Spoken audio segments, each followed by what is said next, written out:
Hi there, I'm Nikki with Visit Marshfield, and we're continuing to explore some of Central Wisconsin's top attractions.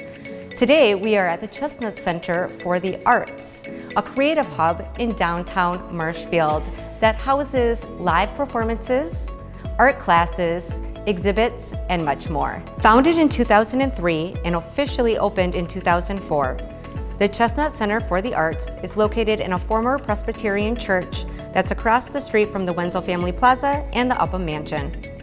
The center focuses on all kinds of arts, from theater to live music, to art classes for teens and adults, as well as summer camp and open studio sessions. Events held at the Chestnut Center include musical acts, comedy shows, and live performances from local troupes like the Marshfield area actors. The Chestnut Center's gallery features work from local and regional artists and rotates exhibitions every 6 or 8 weeks. You can also find some unique creations from local artist Clyde Winia, the man behind Marshfield's Jurassic Park outside the center.